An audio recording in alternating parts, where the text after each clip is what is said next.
இறை இயேசுவில் பிரியமுள்ள இறை சமூகமே, வாழ்த்துக்களும் ஜெபங்களும். இன்று தாய் திருச்சபை ஆண்டவரை காணிக்கையாக அர்ப்பணித்த விழாவை கொண்டாடி மகிழ்கிறது. இவ்விழாவின் வரலாற்று பின்னணி பின்வருமாறு. கிபி 526ஆம் ஆண்டு கான்ஸ்டாண்டிநோபிள் நகரை மிகப்பெரிய கொள்ளை நோய் தாக்கவே சிறியவர் முதல் பெரியவர் வரை இறந்தனர். இதை பார்த்த யாவரும் செய்வதறியாமல் திகைத்தனர். அப்பொழுது திருத்தந்தை முதலாம் ஜஸ்டின், இந்த கொள்ளை நோயை முடிவுக்கு கொண்டுவர ஒரே வழி மக்கள் அனைவரையும் ஆண்டவருக்கு ஒப்புக்கொடுத்து ஜெபிப்பதுதான் என தீர்மானித்து அவ்வாறு ஜெபித்தார். இதனால் விரைவிலேயே கொள்ளை நோய் நீங்கியது. அனைவரும் பெரும் மகிழ்ச்சி அடைந்தனர். உடனே திருத்தந்தை அவர்கள், ஆண்டவர் மக்களை சிறப்பான விதத்தில் கொள்ளை நோயிலிருந்து காப்பாற்றியதால் அனைவரையும் ஆண்டவர் இயேசுவை கோவிலில் காணிக்கையாக ஒப்புக்கொடுத்த விழாவை கொண்டாட பணித்தார். அப்படி தோன்றியதுதான் இவ்விழா. இந்த விழாவானது மீட்பின் வரலாற்றில் ஒரு முக்கியமான நிகழ்வு.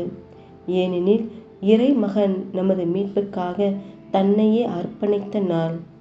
இன்றைய நற்செய்தியில் ஆண்டவரை கையில் ஏந்தியதை சிமியோன் ஒரு பாக்கியமாக கருதியதோடு மக்களின் மீட்பரை கண்டதை நினைத்து மகிழ்ச்சி அடைகின்றார்.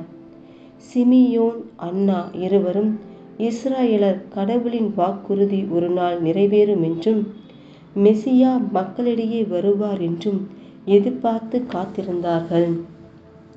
அவர்கள் குழந்தை இயேசுவை கண்டதும் அவரே மெசியா என்பதை அறிந்து கொண்டார்கள்.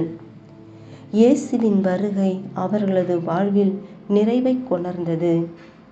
கடவுளின் வருகையை எதிர்பார்த்து காத்திருப்போர் ஒரு நாளும் ஏமாற்றமடையார் என்பதை இவர்களின் வாழ்வு நமக்கு உணர்த்துகிறது. அன்றாட வாழ்வில் இறை உடனிருப்பை கண்டுணரும் நாம் ஒருபோதும் ஏமாற்றமடைய மாட்டோம் என்ற நம்பிக்கையை வளர்த்து கொள்வோம். இயேசு ஆலயத்தில் அர்ப்பணிக்கப்பட்டது முதல் தந்தையின் திருவுளத்தை நிறைவேற்றுவதே தன் உணவு என வாழ்ந்து வந்தார்.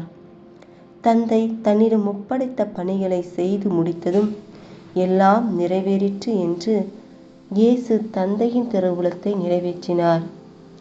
இதுவே அவரது அர்ப்பண வாழ்வு. நம்மையே நாம் தூய்மைப்படுத்தி இறைவன் விரும்புகின்ற வகையில் நம் வாழ்வை அமைத்து கொள்வதும், எல்லா நிகழ்வுகளிலும் இறைவனே செயலாற்றுகிறார் என்ற உணர்வை ஏற்படுத்தி கொள்வதுமே நமது அர்ப்பண வாழ்வு. திருமுழுக்கின் வழியாக கடவுளுக்கு அர்ப்பணிக்கப்பட்ட நாம் அவரது திருவுளம் நிறைவேற்றுகின்றோமா?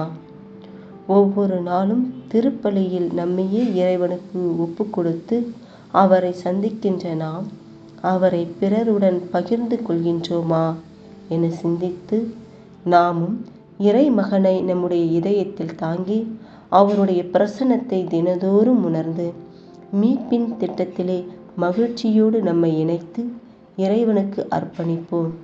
இறை அன்பை நம் உள்ளத்திலும் இல்லத்திலும் சமூக வாழ்விலும் அனுபவித்து மகிழ்வோம். இறை ஆசீர் பெறுவோம்.